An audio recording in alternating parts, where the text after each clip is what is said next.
Дорогие друзья, уважаемые радиослушатели, телезрители, здравствуйте! Вашему вниманию в прямом эфире программа «Якутск сегодня». С вами я, редактор Вита Вишнякова. Наши режиссеры Мария Новкорудова, Николай Слепцов-Айдын, а в нашей студии гости, я очень рада их представить. Сегодня в нашей студии Валентина Портнягина, заместитель руководителя Управления социальной защиты города Якутска. Валентина Сергеевна, здравствуйте. Добрый вечер. Также сегодня в нашей студии предприниматель в сфере дополнительного образования детей и взрослых Наталья Спиридонова. Наталья, здравствуйте. Здравствуйте. Спасибо, что вы разрешили к вам обращаться по именам. Мне это упрощает задачу. Сегодня тема нашего эфира первого блока звучит так: социальный контракт ИП. Я думаю, что, наверное, нам стоит к эфиру пригласить тех, у кого есть свой бизнес, индивидуальных предпринимателей. И первый мой вопрос к вам, Валентина. Что такое социальный контракт ИП и почему сегодня об этом актуально говорить? Ну вот смотрите, социальный контракт – это такое своего рода соглашение между управлением соцзащиты и заявителем, то бишь простым гражданином, да, на реализацию своего плана, который, например, он придумал сам, это классная идея, он обращается с заявлением, и этот план он должен реализовать с целью, чтобы он приносил ему стабильный доход в будущем и вывел его из категории малоимущности. Поэтому в первую очередь социальный контракт нацелен на малоимущих граждан. Также в приоритетном порядке мы рассматриваем многодетные семьи. Это семьи участников специальной военной операции, и сами, да, эти участники специальной военной операции. И, конечно же, категория граждан с инвалидностью. То есть тогда мы к эфиру можем пригласить не только тех, у кого есть бизнес, а именно и в первую очередь тех, кто думает о том, чтобы создать свой бизнес и собственных средств на это не имеет. Да, все верно. И социальный контракт дает возможность человеку без каких-то личных вложений открыть какое-то свое дело. Да, все абсолютно правильно. Категория граждан малоимущих, да, они являются непривлекательными в глазах кредитных организаций и банков, потому что у них низкий доход, да, доход на одного члена семьи ниже прожиточного минимума. А это вот сколько на одного члена семьи? Чтобы... можно, да, посчитать. Вот, например, если человек заявляется в декабре, то в расчет не войдет ноябрь месяц, а войдет август, сентябрь и октябрь. Можно сложить весь доход своей семьи за эти 3 месяца, разделить на членов семьи, да, и он не должен превышать величину прожиточного минимума. На сегодняшний день эта сумма составляет порядка 26 тысяч. То есть если на человека приходится больше 26, это считается, что все хорошо в семье? Да, все верно. Но за более точным расчетом надо обратиться все-таки с заявлением управления соцзащиты. Ну да, тогда, наверное, большинство семей все-таки, если больше 26, хотя на эту сумму сложно прожить одному человеку, да, невозможно. Но раз уж такие цифры, что поделать?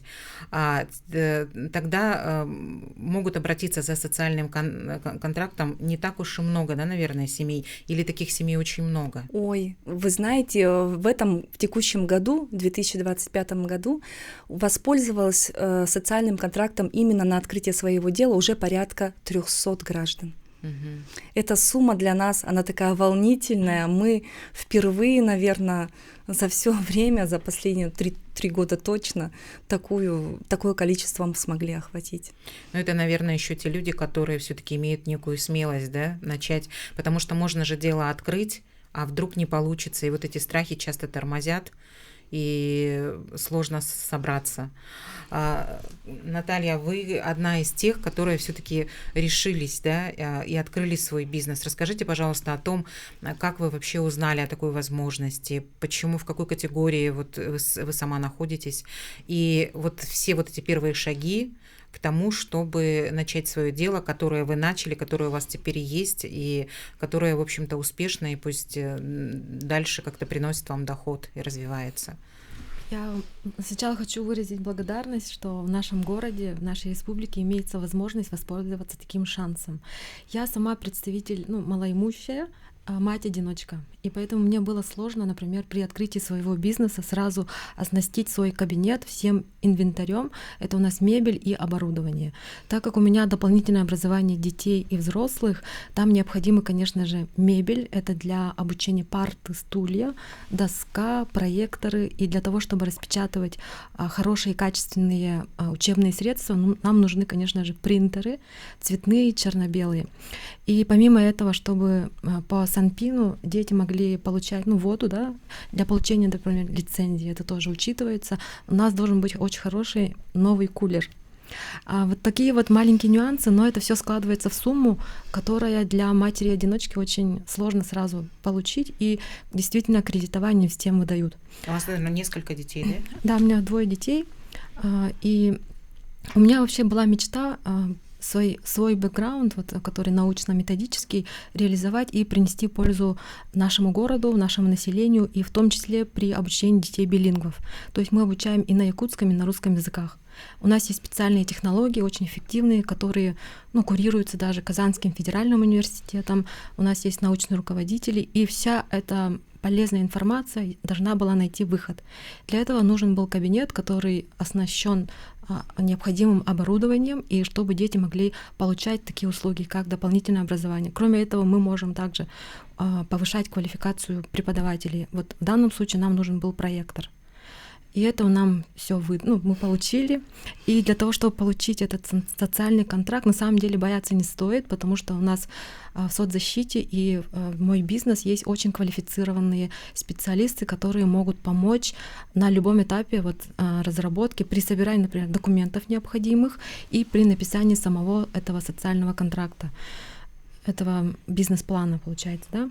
И когда все это было откорректировано и правильно все сформировано, мы подали, я подала заявление, и меня пригласили в мэрию для защиты нашего проекта. Это тоже было очень волнительно на самом деле, потому что там была большая комиссия, в которой были представители самого мэрии и общественники.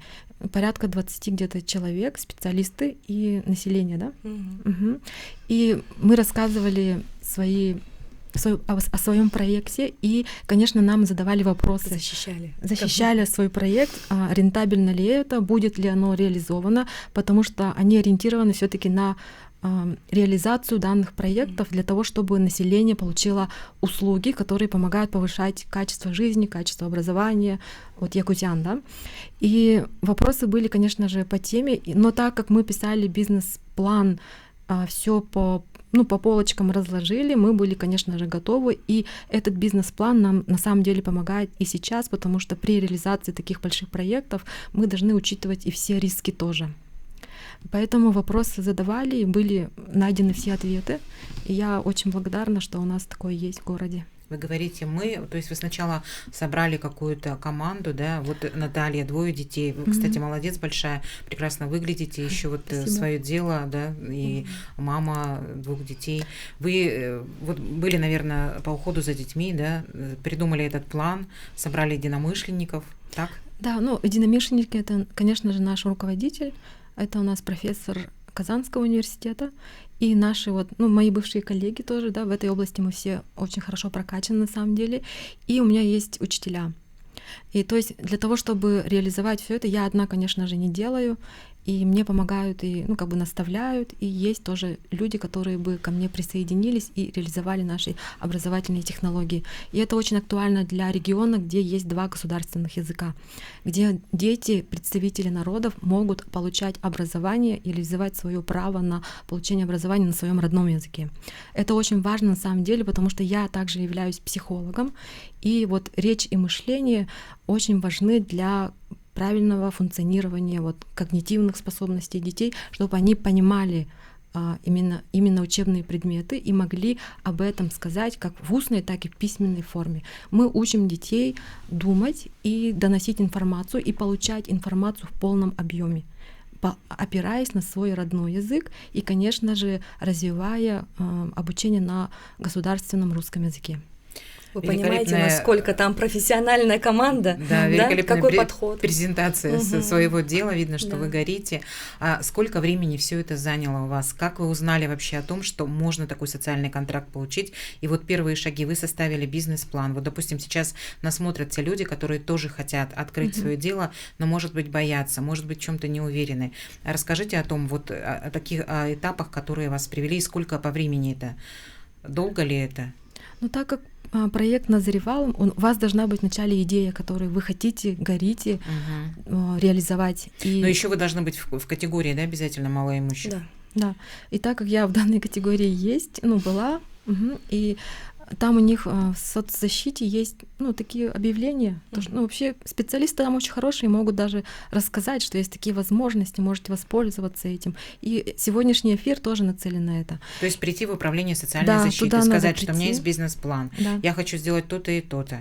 И Тогда уже говорят шаги, перечень документов, которые необходимо собрать. Да. Это нужно идти в бизнес-центр, там общаться со специалистами, и составлять этот бизнес-план. Бизнес-план, да. Вот его и надо будет защищать. На самом деле, вот хорошо, что требует. Плюс еще был экзамен у нас после защиты в мэрии, да, там где-то 70 вопросов, что ли, было. Тестирование. На определение уровня предпринимательских компетенций. Это обязательное требование. Да. Это у вас у одной брали экзамен? Или абсолютно все сдают. А вот ваши, которые единомышленники, я имею в виду у вас... Нет, я как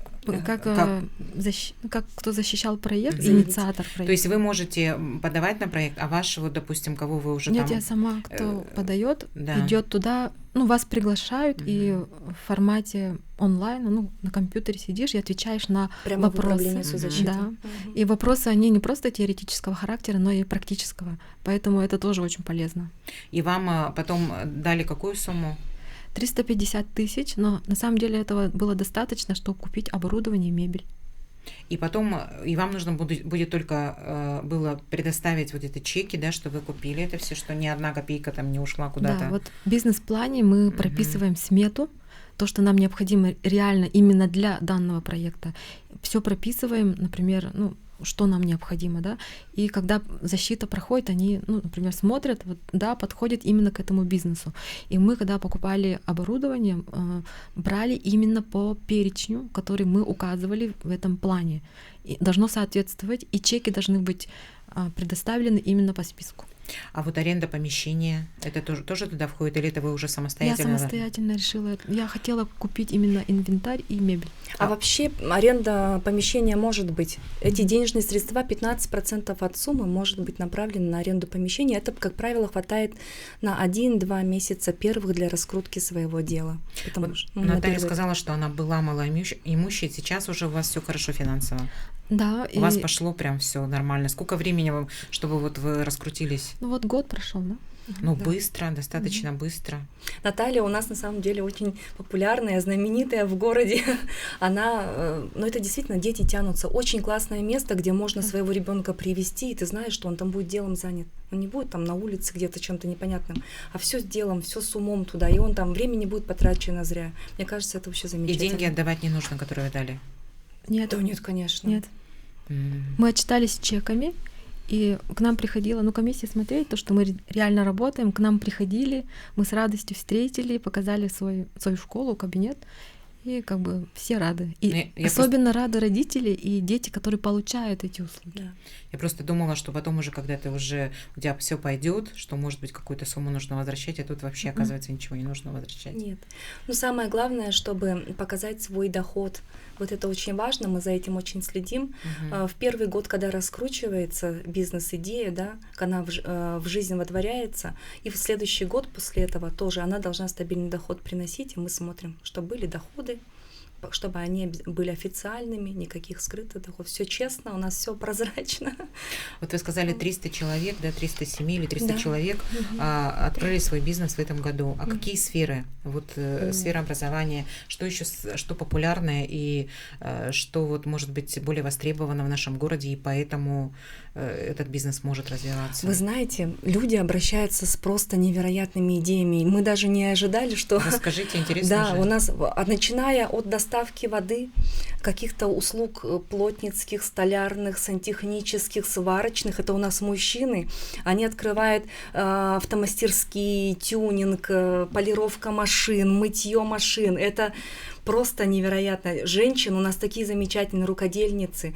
Они шьют, вышивают, вяжут, делают изделия из гипса, ярмарки, мастер-классы. Их очень много стало, и ты просто удивляешься, насколько люди, фантазия у людей и талант. Это же все наши жители республики. Но этого так много, ведь с этим можно, ты можешь быть один там из, не знаю, скольки-то десятков, да, вот этих вот сервисов. А главное сервисов. Найти себя. Вот понимаете, у тебя есть идея, есть какое-то хобби, ты в чем-то талантлив. Если, например, вам нужно обучиться, то мы даже можем, минуя этой суммы, еще плюс к этой стоимости, какие-то краткосрочные курсы организовать стоимостью до 30 тысяч рублей и по сроку не более 3 месяцев.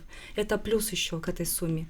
Например, какие-то курсы парикмахерские, маникюр, реснички, бьюти-индустрия, это наша любимая. И очень много появилось пространств для детей. Это мастерские Деда Мороза, это всевозможные мастер-классы, пространства детские. Можно ребенка привести и отдохнуть вместе с ребенком. Не дома, не на улице где-то в гостях, а вот где-то в таком месте замечательном. Мне кажется, это очень здорово. И вот Наталья сказала, что мы приезжали с проверкой Управления соцзащиты. На самом деле проверка у нас такая замечательно проходит. Все видео выкладывается у нас на сайте, и там все эти замечательные примеры соцконтрактов, все есть в открытом доступе, короткие видеоролики, как реализуют свои идеи вот наши граждане. Вот, возможно, сейчас среди наших слушателей и зрителей есть те, кого эта тема заинтересует, и вот, может быть, вдохновит как-то. Давайте поможем им найти ваш сайт, что это нужно набрать, Управление социальной защиты. Да, если в поисковике набить, то выходит наш сайт. Он один, аналогов нету. Ага. Ну и uszn.ekt.ru, как бы можно зайти посмотреть. Еще у нас есть контакт-центр, где работают специалисты 8 800 1 миллион 1. Единый номер, и там специалисты могут подсказать, рассказать. Ну, наверное, на сайте тоже указан, да? Да, на сайте указан. А вообще заявление можно подать в госуслугах, либо в МФЦ. Но если совсем вот сложно, да, приходите к нам. У нас специалисты работают с понедельника по четверг, прием граждан до 4 часов, пожалуйста. А отказываете часто? Вот есть какие-то заявления, которые вы не можете принять? Да, вы знаете, да, по превышению, например, дохода. Самый частый отказ по превышению дохода, когда выясняется, что у человека доход, превышает. Да, это требование. А как вы это выясняете? Когда он подает заявление, мы проводим проверку, запросы отсылаем на его доход, и потом делим на количество месяцев, на количество членов семьи, и получается, что у него там идет превышение. Но как отказывать? Отказываем мы людям, конечно, мы их ждем. Ждем, может быть, не в этом году, в следующем году. Всегда им говорим, пожалуйста, приходите. Когда станете бедными. Идея классная, да, приходите, нам там все жутко нравится, пожалуйста. Не, вот смотрите, например, человек занизил, да, например, вот свой доход, а идея у него супер вообще. А денег нет, может, там совсем на немножко, не 26, например, там, да, у него там, а 27, но это же все равно тоже мало. Вы знаете, у нас очень строгая компетентная комиссия. Вот вы говорите, приходите потом, а как он потом придет, ему же не дадут деньги, раз он не входит в эту категорию? Например, почему он может подать заявление? Да хоть в следующем месяце. Тогда уже откажут. Тогда уже в расчет войдут уже другие месяцы, и он может попозже прийти. И вот смотрите, какая хорошая тенденция. У нас сейчас детские пособия в расчет не входят. То есть семья многодетная, допустим, получает на всех детские пособия, а они не учитываются в расчете. Туда войдут только зарплаты родителей, там пенсии, стипендии, если есть старшие дети, студенты. И вот эта сумма войдет.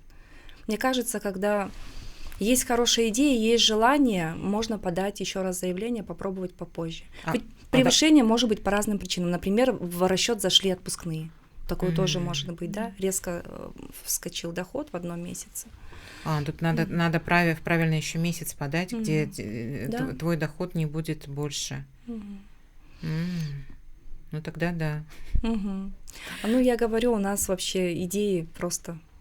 Люди просто у нас в республике очень гениальные люди. Но все, что вы перечислили, этого всего так много, ничего такого эксклюзивного нет, и просто это, мне кажется, большая смелость выйти на такой рынок, да, где уже, в принципе, ниша-то заполнена, и Нет. нужно тебе как-то постараться, чтобы быть Все там равно находятся те заметным. люди, которые свою работу ищут в тех направлениях, о которых мы даже и не думали. Например, это у нас очень большая тенденция вот к сопровождению. Например, есть фотографы, которые фотографируют не людей, оказывается, а какую-то продукцию и сопровождают предпринимателей.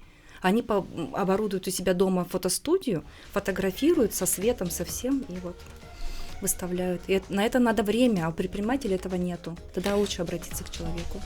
Ну вот это да, интересно, Мгм. такое не слышала. В Якутске есть, да? Конечно. Наше время подходит к концу. Я благодарю вас. И слушателей и зрителей приглашаю в наш второй блок. Мы будем говорить, тоже будет интересно. Оставайтесь. Дорогие друзья, мы продолжаем. Тема второго блока не менее интересна, чем тема первого блока. Мы тоже будем говорить о социальном контракте, но социальный контракт на поиск работы.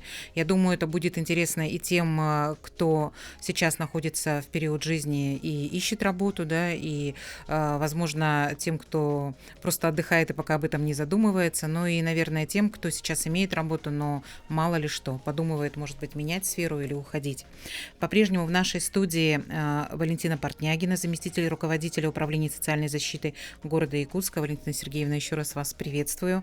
Также в нашей студии сегодня Мария Слепцова, руководитель территориального центра занятости города Якутска. Мария Трофимовна, здравствуйте. Добрый вечер. И в нашей студии Анисия Антонова, педагог-тьютор школы номер 3. Анисия, здравствуйте. Здравствуйте. Спасибо, что я могу обращаться к вам по имени. Мой первый вопрос, что такое вот социальный контракт на поиск работы?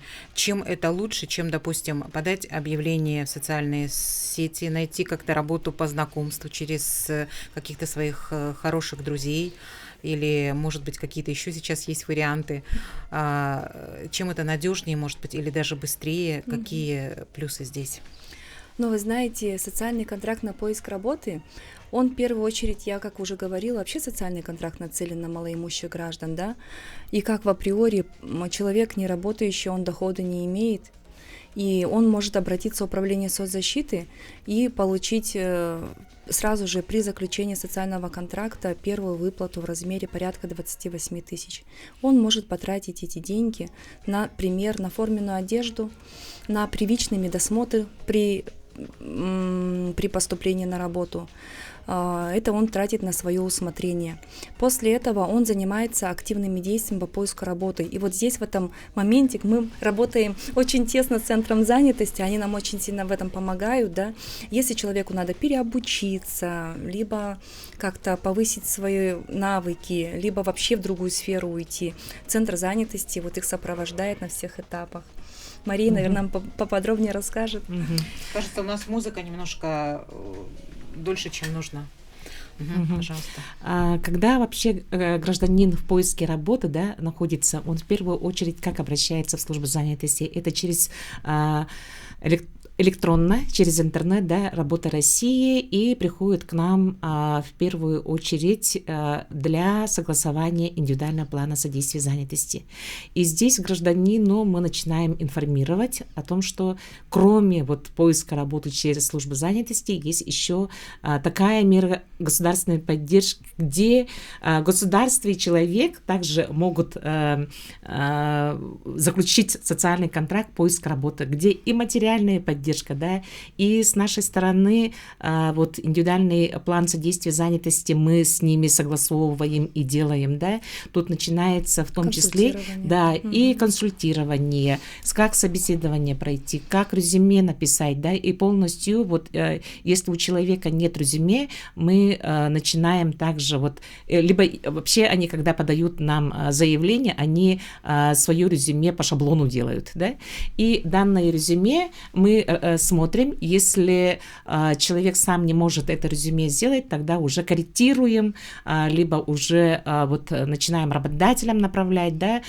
согласие, конечно, значит, гражданина, и тут также идет информирование через у нас информационные часы, каждый вторник проводится для безработных граждан, в том числе не только по мерам государственной поддержки, да, а вот сейчас вот идут полностью и социальные контракты, в том числе и поиск работы. И тут чем хорош, мы всегда говорим, когда вы ищете работы, да, вот, как правило, малоимущими становятся вот после увольнения 5 месяцев, как правило, также, да. В первые месяцы человек получает пособие по безработице, это в течение 6 или там 3 месяцев со службы занятости, и когда вот подходит время, мы смотрим, значит, из жизненных ситуаций, обстоятельств, когда человек уволен и так далее, начинаем его очень конкретно прямо, значит, вот идти по соцконтракту, поиск работы. И здесь что хорошо, всегда, значит, вот государство дает им материальную поддержку, да, и у них, когда этот социальный контракт подписывают, да, и одобряется управлением социальной защиты, меняется даже взгляд и поведение данного гражданина, который в целях поиска работы встал и ищет работу, да. Появляется ответственность, и если они ранее, значит, вот думали и говорили, да, служба занятости, вы должны мне помочь, а потом, значит, у них появляется обязательство, да. И уже я сделаю. То есть, значит, мы начинаем содействовать ему быстрее найти работу через также и профессиональное обучение, которое дает, допустим, этот социальный контракт. Да, это очень хорошая возможность, если вот пройти какое-то переобучение даже, да, или повышение квалификации, да, здесь это очень хороший социальный контракт, даже, так скажем, инвестиции в человека, когда он может потом в будущем, это инвестиции уже, семью, да. При трудоустройстве, это надо даже сказать, да, это путевка в новую работу, да, так скажем. Вот это... Мария правильно говорит, да, по поводу обучения. Мы, допустим, если работодатель потенциальный говорит о том, что этому специалисту нужно пройти курсы, например, по охране труда. У нас есть учебные заведения, которые проводят курсы, и мы оплачиваем прохождение обучения, также до 30 тысяч рублей, длительностью до 3 месяцев, да, самому образовательному учреждению. И в этот период обучения еще человек получает стипендию в размере в месяц, порядка 14 тысяч рублей. То есть он не просто так сидит и учится там, а он еще чувствует свою ответственность, и он должен обязательно это обучение пройти, получить сертификат, трудоустроиться, и в первые 3 месяца при трудоустройстве он будет получать выплату в размере порядка 28 тысяч.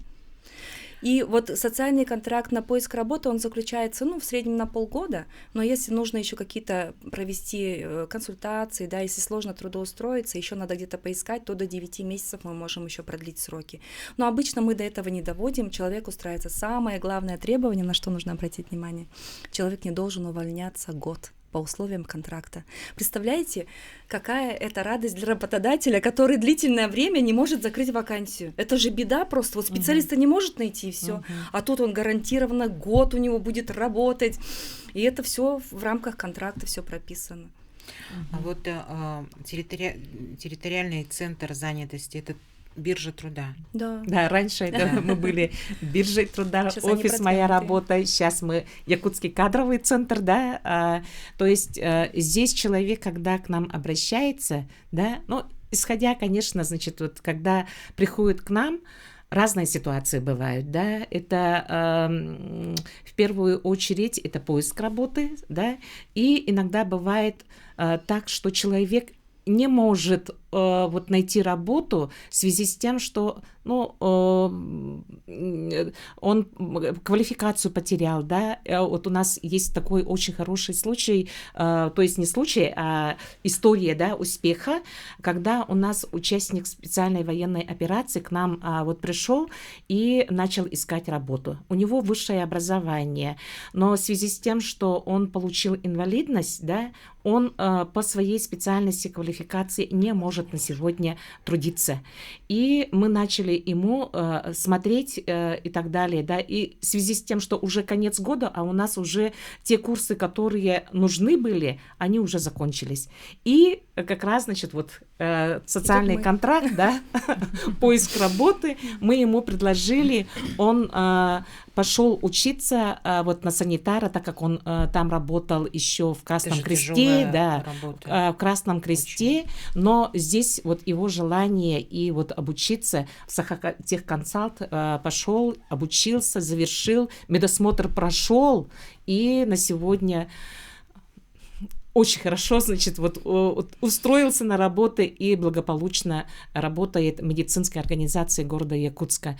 И благодарит, да, всех нас, то, что мы ему вовремя предложили социальный контракт поиск работы, и благодаря этому социальному контракту он обучился и нашел свою профессию, по которой он на сегодня трудоустроен. Ему нет 40.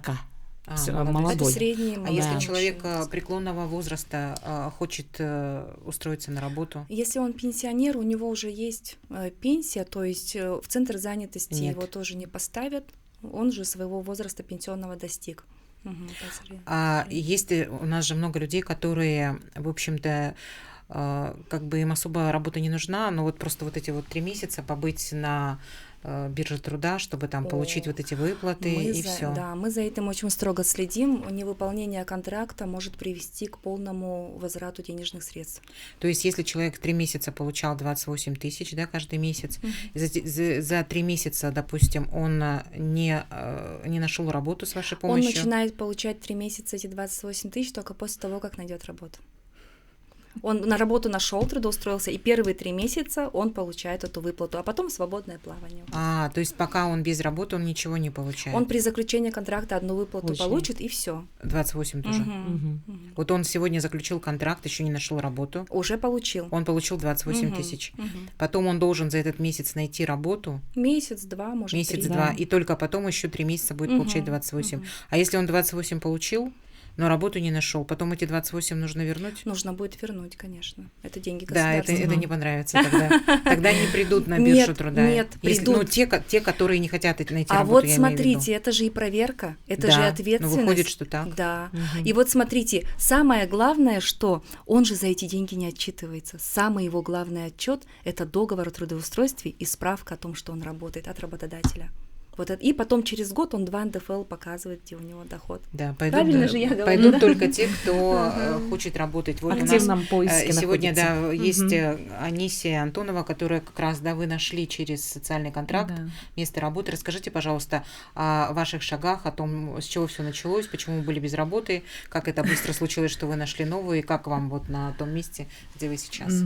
Попытаюсь рассказать коротко. Я работала в детском саду воспитателем для особенных детей. Я проработала там 4 года, и как раз, когда дочка пошла в 1 класс, мне стало неудобно ее возить туда-сюда, и, получается, мне пришла такая мысль, что надо вот увольняться уже, чтобы дать больше времени своему ребенку, получается. Да, потому что там потому что начальный класс был очень для нас сложный, мы это очень сложно проходили, потому что я никак не могла вот найти время, чтобы с ней заниматься дополнительно, да, потому что и работа, и учеба вот как-то вот я не могла совмещать, получается. И мне пришла такая мысль, что надо все-таки работу отложить и заняться ребенком. И в мае месяце, как раз вот когда учебный период закончился, я ушла в отпуск, и по окончанию отпуска в августе я подала заявление на увольнение. И сразу после этого я встала на учет в центр занятости, потому что почему бы и нет, да? Я пока вот буду искать работу, мне какая-то денежка будет падать. Это же так работает, да, у всех людей. Да. Там только одна выплата выходит. Да. 28 почему? Только одна.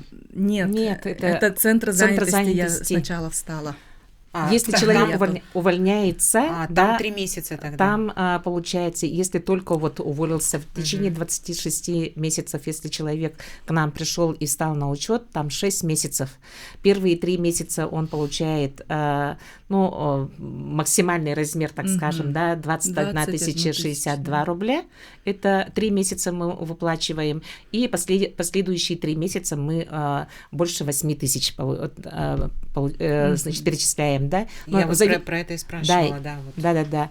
А помимо этого, если вот человек только-только уволился, да, и встал на учет, естественно, значит, он малоимущим сразу не становится. Он будет становиться малоимущим только постепенно, значит, это, как правило, на 5-й месяц.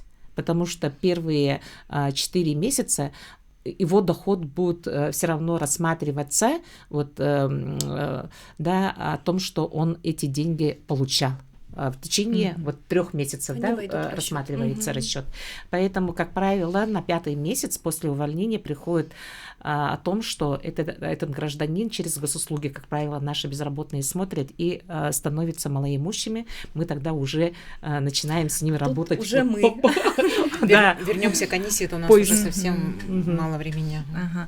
И получается, я 3 месяца, август, сентябрь, октябрь, получала вот по 21 тысячи ежемесячно, и, конечно же, ежемесячно я ходила в центр занятости, составляли планы по поиску работы, да, и как раз в это время мне порекомендовали центры занятости соцконтракт. Дополнительно, да, чтобы я нашла тоже работу и чтобы была тоже какая-то поддержка, да, от государства. И я сразу в октябре подала, тоже подать было мне очень легко, это зашла на сайт госуслуги, у всех есть, да, и прям по поиску вбила соцконтракт. И там выходит, получается, соцконтракт по поиску работы, по ИП и так далее, да. Я сразу нажала по поиску работы, и там вышло подать заявку. И нажимаешь подать заявку, и там сразу выходит анкета. Быстренько заполняешь, получается, и через несколько дней мне сразу пришло сообщение о том, что мне одобрили. Одобрили, и еще мне позвонили, сообщили, что мне одобрили, сказали, куда подойти, какие документы нужно с собой взять. Ну, документы, по-моему, я взяла только паспорт, потому что все остальное через госуслуги в договор они все уже вписали. И счетный счет. Да, и справка об этом. Я уже забыла. И вы быстро так нашли работу? А потом, я получается, договор подписала, мне сразу через несколько дней мои 28 тысяч упали. Я еще так подумала, это мне ежемесячно будет падать. Как-то я так подумала. А оказывается, нет. Находишь работу, и дальше еще 3 месяца получаешь. А я так подумала, если я найду работу, это мне еще зарплата, а потом еще 28 тысяч будет, это же вообще хорошо, да? Поэтому я стала очень быстро искать, наоборот, чтобы получить побыстрее эти деньги. Заинтересованность человека. Да, именно поэтому и заинтересованность. Конечно, чтобы был стимул. Это очень большой стимул для меня был, получается. Я нашла работу в школе, где ходит моя дочка в школу, да? Учится. Где почему это лучше, чем предыдущая. Да, и меня приняли на работу тьютором. Как вышла вакансия, я сразу подала свою анкету, которую мне сделали в центре занятости. И так, что я хотела сказать. У нас время уже заканчивается. Такая тема интересная. Я предлагаю еще встретиться и поговорить на тему занятости, потому что, мне кажется, там много еще всяких подводных камней, много еще интересной информации, полезной будет для наших слушателей и зрителей. Сейчас хочу поблагодарить вас всех за полезный эфир и, конечно, Валентину Сергеевну Портнягину больше всех за помощь в организации эфира. Слушатели и зрители, спасибо вам за внимание. Хорошего вечера.